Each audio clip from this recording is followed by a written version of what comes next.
Ana Carolina Dantas, sou aluna do curso de Ciência Política no Centro de Ciências Jurídicas e Políticas da Unirio.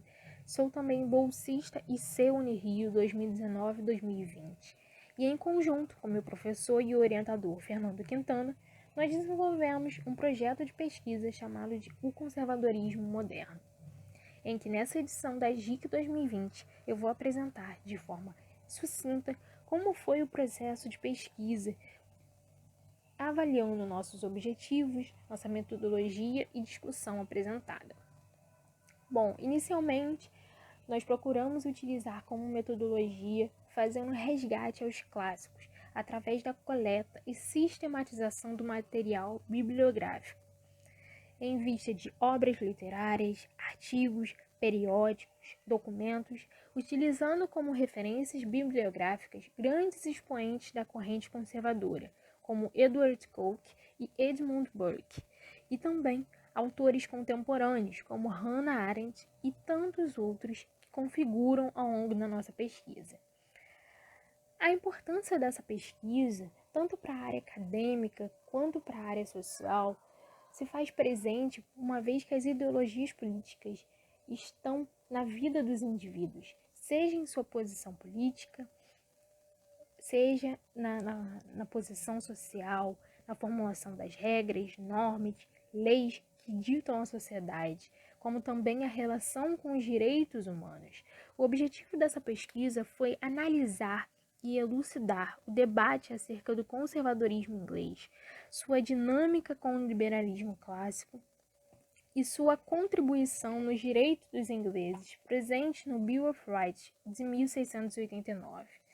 Assim, inicialmente, nós vamos abordar na nossa pesquisa o que seria a ideologia conservadora, como se caracteriza o indivíduo conservador. Assim, a corrente do conservadorismo, ela parece muito atrelada ao seguinte ditado, que é melhor não mudar as coisas porque podemos nos equivocar.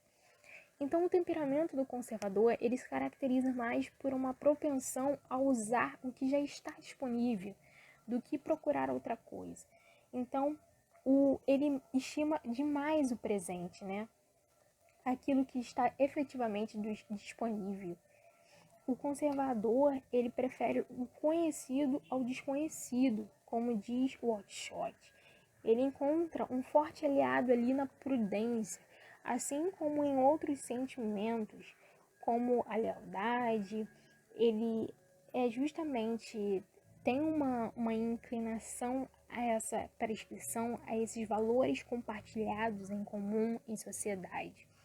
Então, partindo do princípio do que se caracteriza o conservador, o contexto histórico, político foi de extrema importância na nossa pesquisa ao fazer a análise de como esse conservadorismo em inglês agia na Inglaterra do século XVII.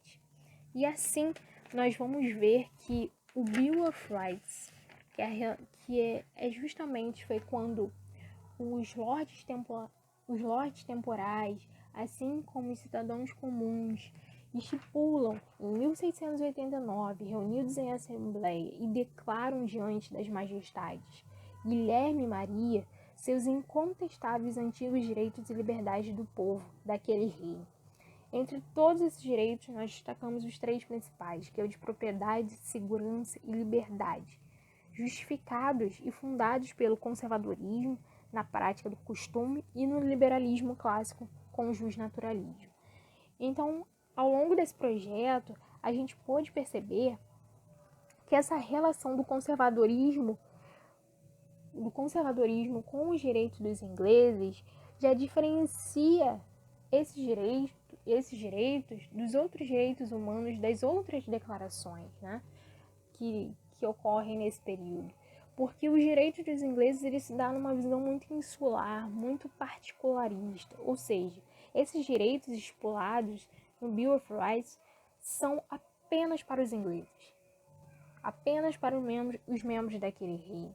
Então, eles se diferenciavam do termo dos direitos naturais, Por quê? Porque os direitos naturais, eles indicavam mais um liberalismo clássico. Existia uma visão muito mais global, universalista dos direitos para toda essa humanidade.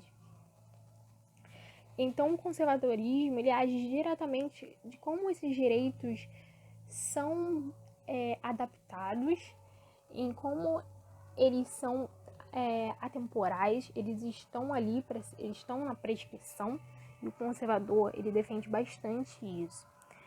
E nesse palco que acontecia todo esse processo, né, político e social da Inglaterra, justamente acontecia a Revolução Inglesa.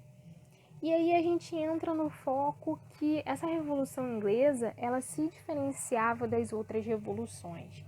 Primeiramente, nós utilizamos, né, a explicação da Hannah Arendt de como essa revolução, ela não ficava muito em pé de igualdade com as outras revoluções, no sentido da palavra mesmo. E aí a Hannah Arendt, ela resgata essa concepção da palavra revolução dos antigos, que não era utilizada como o termo que a gente utiliza hoje. Os antigos, eles utilizavam justamente essa revolução. Era uma mudança que limitava-se à repetição do mesmo. Eles faziam a referência ao movimento cíclico, tanto que a gente pode utilizar isso como políbio, né? A gente pode fazer um resgate como políbio, utilizava esse termo na anaciclose, que é a teoria dos ciclos, para explicar, né, a contínua repetida sucessão dos regimes políticos. Então, esse termo revolução, para os antigos, não era o mesmo sentido que essas revoluções que modernas vieram. Não era a repetição do mesmo, né? Que para eles nunca se aproximava da irrupção de uma nova era.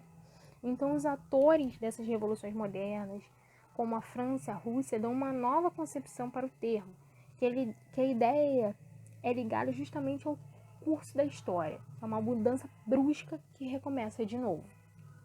Esses processos revolucionários, eles marcam o fim definitivo de uma ordem antiga e o nascimento de um novo mundo. Só que aqui, ao longo da pesquisa, a gente elucida que não foi o que aconteceu com a Revolução Inglesa. Ao longo de todo o nosso trabalho, de todo o paper que nós buscamos escrever, isso não ocorreu com a Revolução Inglesa, né? E outro autor que a gente utiliza também, o Christopher Hill, ele deixa claro que o que marca a Revolução Inglesa em relação às outras revoluções modernas é que ela carece de uma ideologia revolucionária. Os líderes do parlamento, lá em 1640, eles acreditavam que eles eram os verdadeiros conservadores e eles assim defendiam a trindade da religião, liberdade e propriedade. Eles defendiam aquilo que já existia. Então a Revolução Inglesa, ela não representou o nascimento de uma nova era. Ela basicamente tratava-se de uma revolução, restauração, conservação, que tinha o objetivo de corrigir a monarquia que se corrompeu durante o absolutismo dos Stuarts. E foi gloriosa também porque dela surge um regime da monarquia limitada, uma monarquia parlamentar. Assim, quando Guilherme e Maria ascenderam ao trono, os ingleses recuperaram de forma pacífica os antigos direitos e liberdades que deles faziam, né? O que diferenciava das outras revoluções, que teve mais radicalização, que marcou principalmente, e também as condições sociais, como a gente pôde ver na Rússia e na França. Todos esses fatores não marcaram aqui a Revolução Inglesa, que diferenciava ela de outras. E o conservadorismo está ali como uma grande influência para esses direitos dos ingleses, para eles não quererem marcar o fim dessa era de modo brusco, né? Eles não queriam acabar com aquele regime, eles queriam uma monarquia parlamentar limitada para impedir, né, um novo absolutismo monárquico e garantir os seus direitos. O que não aconteceu com as outras revoluções. Então aqui marcou justamente a consolidação do Estado burguês. Foi uma revolução sem sangue, por isso justamente foi uma revolução gloriosa. Então, ao longo da pesquisa, a gente analisou todos esses aspectos políticos e sociais. O contexto histórico e político foi de extrema relevância aqui para a gente entender como a relação do conservadorismo com os ingleses e todo esse ambiente revolucionário que marcou a Inglaterra do século XVII. Então, a gente conseguiu compreender que a história e a ideologia são como construções que resultam da luta concreta dos homens, podendo assim experimentar direções novas e inesperadas. Então, a gente procurou ilustrar como o conservadorismo se caracteriza como ideologia, como contribuiu para esse processo revolucionário, quais são os principais efeitos, tanto no âmbito normativo, político, social, a luta dos homens pela garantia dos direitos humanos dos ingleses, que foi dada de forma muito particular, muito particularista.